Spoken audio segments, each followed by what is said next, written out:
बाबा जी की गुरु प्यारी साध संगत जी, प्यार भरी राधा स्वामी जी, प्यारी साध संगत जी, सभी को नए साल की बधाई। साध संगत जी, आज नए साल की शुरुआत में हम बाबा जी और हुजूर जी के कुछ ऐसे सवाल जवाब आपको बताएंगे जो आपको शायद किसी ने नहीं बताए होंगे। यह सवाल जवाब आपके जीवन जीने का तरीका बदल देंगे और इनसे आपको रूहानियत के इस सफ़र पर बहुत तरक्की मिलेगी। इस वीडियो का एक एक शब्द बहुत बड़ी सीख देने वाला है, इसलिए 15 के 15 सवाल सुने बिना वीडियो को मत छोड़िएगा जी। ये सारे सवाल जवाब अंग्रेजी भाषा में पूछे गए थे और मैं इनका अनुवाद आपको हिंदी में बता रही हूँ। तो साध संगत जी, पहला सवाल एक अंग्रेज बीवी ने किया था कि महाराज जी, जब हम जीवित होते हैं तो क्या हम ध्यान कर सकते हैं? इंडिया जाकर आपसे मिल सकते हैं? आपको चिट्ठी लिख सकते हैं? हमारे पास एक लक्ष्य होता है और हम उस दिशा में आगे बढ़ते हैं, लेकिन मुझे मरने के बाद की चिंता बहुत सताती है कि मैं किस दिशा में जाऊंगी, ध्यान कैसे लगाऊंगी और मेरा मार्गदर्शक कौन होगा। यह सब सवाल मुझे बहुत परेशान करते हैं। तब महाराज जी ने जवाब दिया था कि बेटा, हम जो भी कर पाएंगे वो सिर्फ शरीर के दायरे में रहकर ही कर पाएंगे। यहाँ से निकलने के बाद कुछ नहीं कर सकते। भजन सिमरन का मतलब है ध्यान लगाना और जीते जी मरने का अभ्यास करना। जो अभ्यासी रोज अभ्यास करता है उसकी रूह को शरीर छोड़ते समय जरा सी भी तकलीफ नहीं होती है। मरने के बाद हम रास्ता नहीं खोज पाएंगे। जैसे कि हम दिन में काम करते हैं और रात को हमें सोना होता है, इसी प्रकार हमें भजन बंदगी भी करनी होती है। दूसरा सवाल फिर एक अंग्रेज बीवी ने किया कि महाराज जी, मैं एक बार इंडिया गई थी, तो मैं आपके डेरे पे गई थी, तो वहाँ मैं एक कैंटीन में मिठाई खरीदने गई, तो वहाँ लोगों ने मुझसे कहा कि अभी नहीं, अभी महाराज जी मिठाई पर दृष्टि डाल रहे हैं। तो महाराज जी, मेरा सवाल है कि ये दृष्टि किसे कहते हैं? क्या दृष्टि और दर्शन एक ही चीज़ है? तो महाराज जी ने बीवी को समझाया, बेटा, दृष्टि एक हिंदी का शब्द है। इसका मतलब जब गुरु किसी चीज़ को या अपनी संगत को दया भरी नज़रों से देखते हैं तो उसको दृष्टि कहते हैं, और जब संगत अपने गुरु को देखती है तो उसको कहते हैं दर्शन। अब ऐसे ही तीसरा सवाल एक और अंग्रेज बीवी ने किया कि महाराज जी, आप अक्सर कहते हो कि हमें ध्यान को तीसरे तिल पर टिकाना है और सिमरन करना है।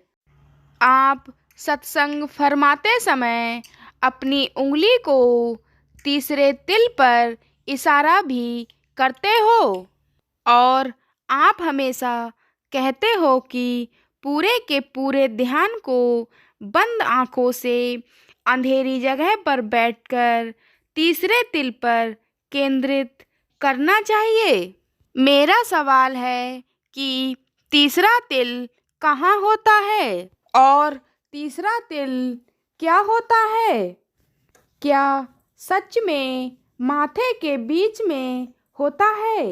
इस सवाल पर हुजूर जी ने जवाब दिया था कि बेटा, तीसरे तिल की कोई पार्टिकुलर जगह नहीं होती है जो मैं तुम्हें बता सकूं। तीसरी आँख से या तीसरे तिल से देखने का मतलब होता है ध्यान को एक जगह पर टिकाकर अपने अंदर देखने की क्षमता।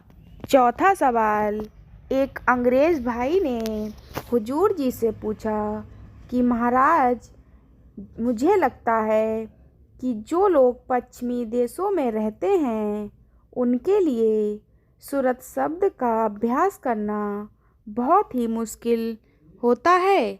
मैं अपने आप को शब्द से जोड़ने की बहुत कोशिश करता हूँ लेकिन नहीं जोड़ पाता।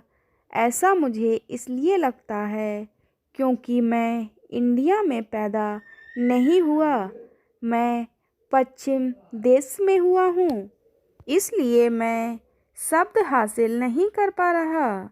और जो लोग भारत में रहते हैं उनके लिए यह करना बहुत आसान है।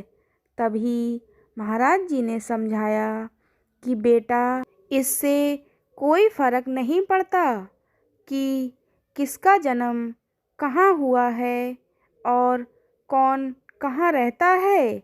बेटा, सभी का मन और सभी का दिमाग एक जैसा होता है। भले ही पश्चिमी लोगों का रहन सहन और पहनावा भारतीय लोगों से अलग होता है लेकिन उनके सोचने की क्षमता और उनका मन एक जैसा ही होता है।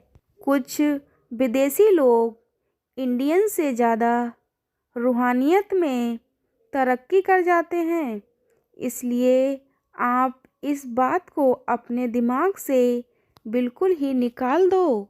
फिर पांचवा सवाल एक अंग्रेज़ बीवी ने हुजूर जी से फिर किया था कि महाराज जी, मैं हमेशा आपकी किताबें पढ़ती हूँ। उन किताबों में आपके या दूसरों के सवाल जवाब पढ़ती हूँ। क्या यह किताबें एक अभ्यासी को पढ़नी चाहिए? तो हुजूर जी ने कहा, बिल्कुल पढ़नी चाहिए। ये किताबें आपके लिए पढ़ने के लिए ही बनाई जाती हैं। आपके मन में चल रहे बहुत सारे सवालों के जवाब आप उन किताबों में ढूंढ सकते हो और किताबों को पढ़कर आप अपनी नींव को और भी ज़्यादा मजबूत करते हो। इन किताबों के अलावा आपको परमार्थ की दूसरी किताबें भी पढ़नी चाहिए। जब तक आपके सवाल का जवाब ना मिल जाए तब तक उन किताबों में अपने सवालों के जवाब खोजते रहो और इससे आपकी नींव और भी ज़्यादा पक्की होती रहेगी। छठा सवाल, फिर एक अंग्रेज भाई ने पूछा कि महाराज जी, हम अक्सर अपने गुरु से रक्षा की और मदद की, सहायता की और मार्गदर्शन की अपेक्षा करते हैं। गुरु से विनती करते हैं कि हमारी रक्षा करें, हमारी मदद करें, लेकिन हम ऐसा क्या करें जिससे हम अपने गुरु को मजबूत बना सकें? तो महाराज जी ने जवाब दिया कि आप सिर्फ गुरु के कहने में रहें, ये ही गुरु के लिए बहुत है। अब सातवां सवाल एक अंग्रेज बीवी ने फिर किया जो सबसे अलग और थोड़ा अजीब था। उसने कहा, महाराज जी, मेरी गर्दन में बहुत लंबे समय से तकलीफ़ है जो मुझे बहुत ज़्यादा परेशान करती है। तो मैं आपसे जानना चाहती हूँ कि अपने इस भयानक दर्द को आध्यात्मिक तौर पर कैसे जोड़ सकती हूँ। आप कहते हैं कि सुख और दुख सब कर्मों के कारण मिलते हैं, तो क्या मैं अपने इस दुख को पिछले कर्म को समझकर इसे चुपचाप सहती रहूं? क्योंकि अभी तक मैं इसको अपनी जिम्मेदारी समझकर सह रही हूँ, क्योंकि मुझे लगता है कि यह दर्द कहीं मेरे कर्मों के कारण है, तो मुझे इसे सहना चाहिए, इससे मेरे कर्मों का निपटारा हो सके। मैं आपसे बस विनती करती हूँ कि मुझे इस दर्द को से निपटाने की हिम्मत देना, जिससे मैं एक अच्छी माँ और एक अच्छी पत्नी बन सकूं और भजन सिमरन कर सकूं। फिर महाराज जी ने समझाया कि बेटा, आपकी सोच ठीक है, लेकिन हम शरीर के दायरे में हैं और जब हमारे ऊपर कोई कष्ट आता है तो हमें अपने ऊपर से उस कष्ट को निकालने के लिए हमेशा कोशिश करते रहना चाहिए। मेरे हिसाब से आपको अपने गर्दन के दर्द के लिए इलाज करवाना चाहिए। तब वह बीबी कहने लगी कि मैं इस बात को इतनी आध्यात्मिकता से कैसे जोड़ सकती हूँ। तब महाराज जी ने समझाया कि बेटा, आपको मालिक का शुक्र करना चाहिए कि मालिक ने आपको बहुत गंभीर बीमारी ना देकर, आपको थोड़ा सा दर्द देकर आपके किसी कर्म का निपटारा कर दिया। अगला सवाल फिर एक अंग्रेज भाई ने किया कि महाराज जी, परमार्थ में आपने हमें सिखाया है कि हमें शुद्ध शाकाहारी भोजन करना चाहिए, लेकिन फिर भी हम चमड़े की बेल्ट और चमड़े से बनी बहुत सारी चीज़ों का इस्तेमाल करते हैं, तो क्या इससे हमारे ऊपर कर्मों का बोझ नहीं बढ़ेगा? तो क्या यह करना सही है? तब महाराज जी ने समझाया कि बेटा, अगर हम इतनी बारीकी से सोचेंगे तो इस सृष्टि पर एक भी कदम नहीं रख पाएंगे। बेटा, जब हम सांस लेते हैं तो भी तो बहुत सारे जीवाणु हमारे अंदर जाकर मर जाते हैं।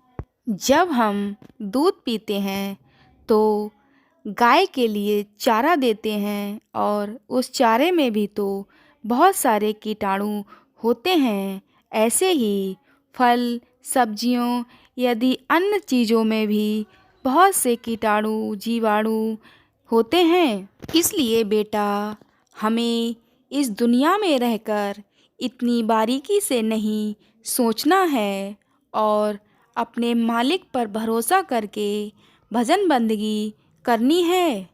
अब साथ संगत जी, अगला सवाल फिर एक अंग्रेज भाई ने किया कि महाराज जी, जब तक कोई बच्चा नहीं रोता है तब तक उसे उसकी माँ दूध नहीं पिलाती है, और आज मैं रो रहा हूँ कि मुझे आप अपने साथ ले चलो। तो महाराज जी ने कहा कि बेटा, हर माँ एक जैसी नहीं होती है। कुछ माताएं अपने बच्चे को खिलाने के लिए टाइम देखती हैं, उन्हें इससे कोई फर्क नहीं पड़ता कि बच्चा सो रहा है या खेल रहा है। जैसे ही खाना खिलाने का टाइम होता है तो कुछ माताएं अपने बच्चे को नींद से भी जगा देती हैं। तो इस बात पर सारी संगत हंसने लगी।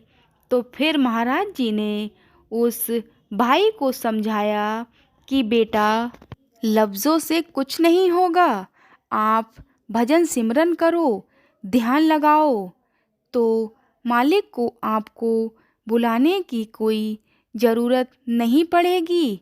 वो अपने आप ही आप पर बख्शिश कर देगा।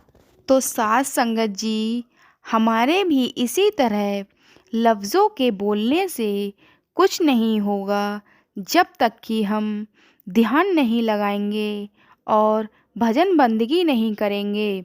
तो साध संगत जी, हमें भी मालिक की भजन बंदगी में लीन होना है। और आपको हमारी यह वीडियो कैसी लगी कमेंट में ज़रूर बताना। और हमारे चैनल पर अगर नए हैं तो हमारे चैनल को सब्सक्राइब ज़रूर कर लेना। अब मिलते हैं ऐसे ही अगली वीडियो में। तब तक के लिए सभी को प्यार भरी राधा स्वामी जी।